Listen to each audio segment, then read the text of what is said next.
Hi, this is Nathan Haynes with Axiom Entertainment. We're here with Make Fire at Fat Daddy's in Seneca, Illinois, where they're about ready to play a show for us. And you want what you've done.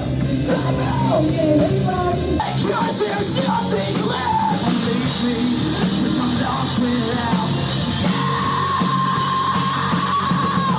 Thanks for doing this interview, guys. First big question, where did the name of the band come from? Who came up with that? You got a story behind that? There's not even an origin story, really. I think, Max, you just suggested Make Fire. I like fire, so make fire.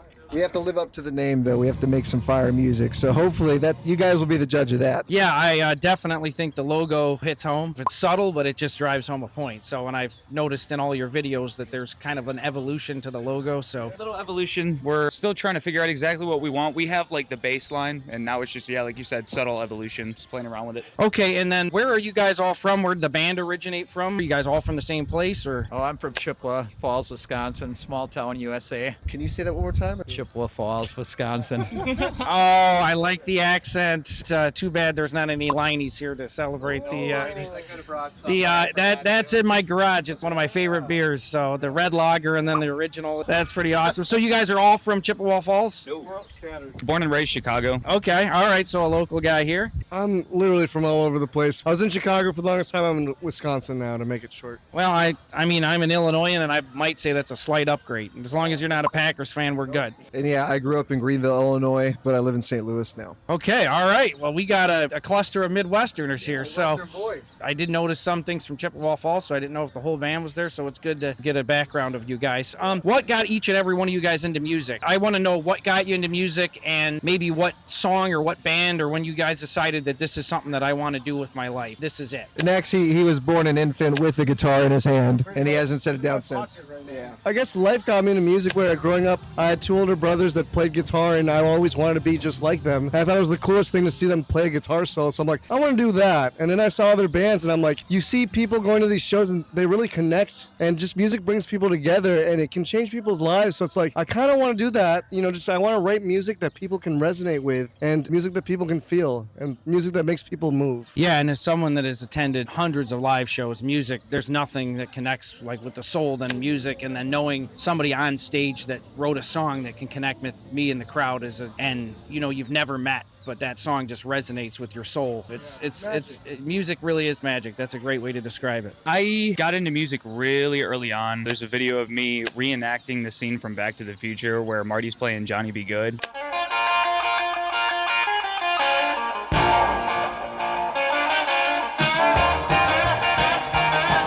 I could barely walk and talk. I was like this big, and I had a toy guitar in my hand, and I was reenacting that scene, and that was really where it started for me. It's been music ever since then. Well, that's excellent. I love to hear these different stories. What about you, Sebastian? I'd say my dad, he was my main influence. He's a music lover, loves hard rock. I just grew up remembering him having the records on the wall and everything. He doesn't play an instrument, but he asked if I wanted to learn drums, and he got me my first kit and started taking a few lessons here and there. And then from there, I just started playing along to Slipknot, Bullet for My Valentine, Trivium, those kinds of bands, and really just went my route from there. But I'd say he's helped me start it. But well, if you are starting out and playing Slipknot, you're not going for the easy bands to start out with. That's pretty. I got footage. I wasn't exactly on time at all or anything, but yeah. But it was a really challenging start. You weren't starting with anything easy, huh?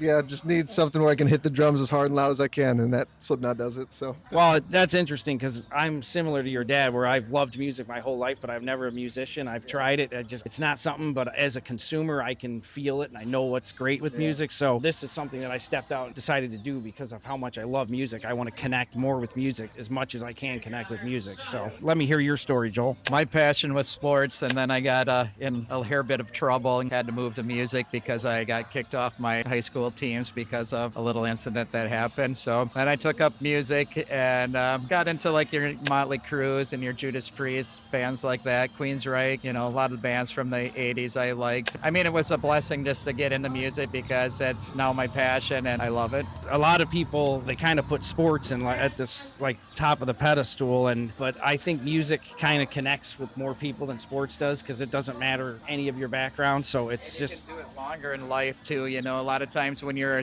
into sports. After high school, you're done, or after college, you're done. And then you're sad sitting on a bar stool, sad about not being able to play, your sport. Music can go on forever. I know people that are 70, 80 years old that are playing music, and it's amazing, Yeah, I know guys like Leonard Cohen played up until the day he died, and Johnny Cash, and got legends like that. Or Mark Knopfler still out there strumming a guitar, and I think he will be till the day he dies too. It's just music really is it's an amazing thing. With that being said, was there like any? I know we kind of talked about the moment, but was there ever a defining moment in any of you guys' lives that you said this is what I want to do or pursue with everything that I have? There was a moment that almost made me quit music, and then afterwards sent me further into music. When Chester Bennington died, like Chester was always my vocal idol, and when he passed away, I quit for a little bit. I just didn't see a world where I could make music when my idol wasn't alive. It really impacted me. But then, I started thinking like, wait, no, why not try to become something like Chester, but just be myself? And that's, it kind of pushed me further. Yeah, that's, I was 15 years old, and my buddy spent the night, and we were in a room, no windows, had mattress on the floor, and we played Hybrid Theory. It was the first time I had heard Crawling, and I had heard In the End on the radio, and I would wait on the radio for an hour and a half to hear those songs. I'll never forget that night. That album single-handedly had more influence on me than any album that ever has been released before or since. And to hear you say that about Chester is... I got that tattoo on my arm. Come get that. Come get a... Hold on. Take it off. Yeah, they're all stripping all here. It's the Chester Bennington flame tattoo. In All honor right. of Chester Bennington. So yeah, Because he was such an inspiration to us. Yeah, I'm Linkin Park had more influence on me than any band in my life. It's amazing to hear you guys say that's what drove you, and unfortunately that was a band I never got to see live. And still to this day, there's like 5 vocalists that I would put on my Mount Rushmore, and he's number one. And my goal, I told you before I interviewed you guys, I kind of wanted to go deep, and this is kind of really what I was looking for was you guys to tell the stories about it, because Chester is still making an impact on music, and it's a voice that I want to know why people are inspired to do this, why they want their voice to be heard. And that was one of my questions. This is a really big question, and you guys, you said you all partake in writing the songs. My big question to all you guys is, in 1,000 years we're all gone, and say one of your songs survives 1,000 years, just one, what song would you want to survive and why? And if whoever knows the quickest and has an answer, go ahead and answer first, and whoever's got to think about it. Memories.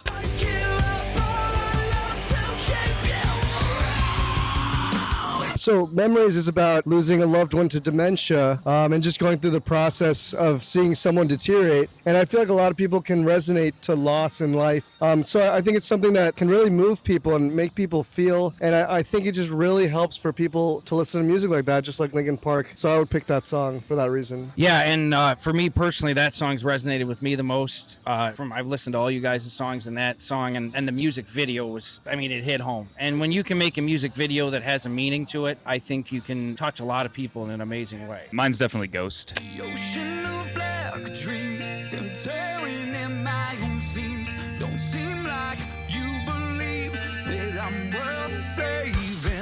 Reason being, that was the most personal song that I had ever written lyrics for. It was like, it was a challenge for me to be as open as I was in that song. And now was Ghost was it a real life experience for you? Okay. Yeah, it's direct storytelling. Like, there's no like real like poetry or any any sorts of nuance to that song. It's literally just about a bad relationship that I went through. So it's nothing unique or anything like that. But to me, it tells my story. And I think there's a lot of people that can relate to a bad relationship. And when I heard that song, I'm like, I really want to know the story behind it. So thank you so much for sharing that. We're new on the block, so we have many more songs to write in the future. But as for right now, it's Ghost for sure for me. Every time we have interviews, I say the same thing. As soon as I heard Ghost, I was like, man, we need to take this as far as we can, because I know it will impact people like it impacted me. Still to this day, I hear it and I'm like, wow, we wrote that? That's pretty amazing. But yeah, I remember the first time I heard his vocals on the guitar intro, and it was just helping me at the time and in the place I was in, and still does. So Ghost. All right, that's 2 for Ghost. Let's hear what the Wisconsinite has to say here.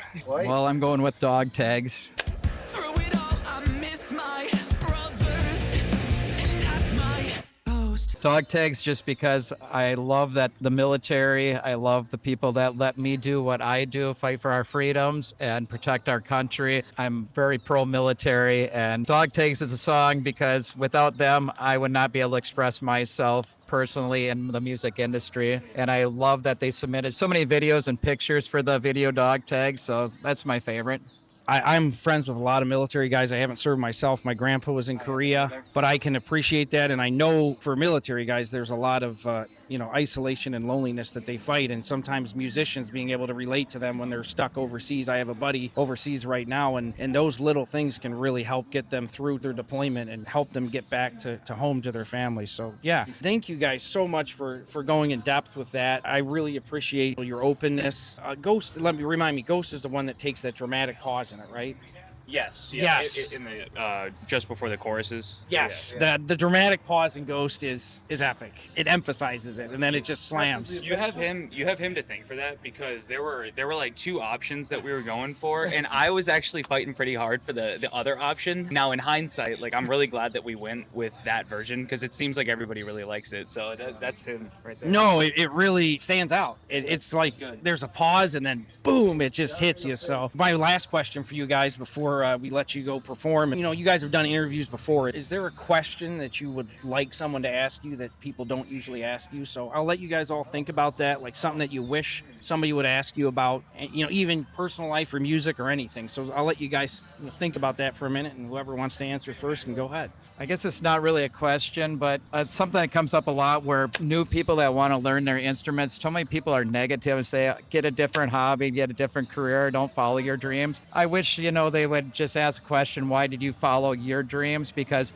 I want every kid to follow their dream no matter what their dream is. I don't care if it's sports, music, whatever. Don't let anybody ever tell you no. And that really hits hard, especially with that no from that Chippewa Falls accent. I tell you what, it hits harder. I'm telling you, I love that Wisconsin accent up there. Yeah, thank you so much for sharing that. That's great. All right. Yeah. If somebody were to ask me, like, how do I pursue music? Like, how do I get into it? My answer would be, you just got to start. It really isn't a right or a wrong way to start making music. A lot of the best songs are unconventional, stuff like that. And you get together with your 3 closest friends, you get the cheapest instruments that you can find, and you suck, and then you keep sucking, and then one day you're Linkin Park. You just keep going. And I think we're on that journey, and I can only hope that one day we can share a stage with the bands that we look up to. Now, and this probably goes to your point too, both of you guys' points. There's something about not just doing it, but actually really grinding at it, like putting a lot of effort and working hard at it. It's not something that comes easy. Yeah. I'll say that's a very good question, by the way. I would say the question would be, why do you do what you do? And I would say it's because it makes me happy, and I see it makes other people happy. And if I can do that every day of my life, that's the best way to live life. That's a great answer. And now the pressure's on Sebastian. Oh, yeah. A lot of no pressure, Sebastian. I was drawing blanks for a hot minute. I would say, what's most important to you in your personal lives, or what's most important to you in the music industry? I feel like we're Midwestern boys, at least for me. Outside of music, family, my values, shining light on those. But also with music is just putting the emphasis on the music itself. And because I feel like we get so caught up in the hustle and bustle of the industry nowadays and doing everything online and social media and stuff, but just always putting the emphasis back on the music and the roots of why you do it, Thank you so much for that. And can I do one more question? Okay. What is your favorite part about music? Like, if you have to pick a favorite element of it, there's so much to the music industry. What's your favorite part about it? Just playing on stage, just playing my guitar. That's it. That's the best part, is doing it. Nike that shit. Just do it. Just do it! Make your dreams come true! Just seeing the smiling faces when you're playing live and throwing your heart out there, and seeing people enjoy your music. I love seeing the smiling faces and people happy. Okay, now you guys really do feed off the crowd, right? So when you're up there and you see the crowd having a good time, there's just, I've only ever been on the other side as in the crowd, just being like, giving nuts to, one of my favorite singers, or, singing along. And it's pretty amazing to experience as a fan, but as a musician, that's got to be a very similar experience when you're getting that energy back to you on stage, right? You guys just kind of feed off of that. I'll say that we play every show, whether it's 5 people or thousands of people. We play it like we're playing an arena show, and that's our last show ever. Like, we put our heart into it. And fans are going to notice that. And that's the difference from the clips I saw of your live footage. I'm like, these guys look like they're going to come to Seneca, Illinois, and just blow our doors off here. So it was really nice meeting all you guys. Thank you so much for doing. One last thing? Oh, absolutely. I just want to say that it shows that music has impacted your life because you're doing this, and that's why we do it too. So thank you. And to you rock stars, hold those too.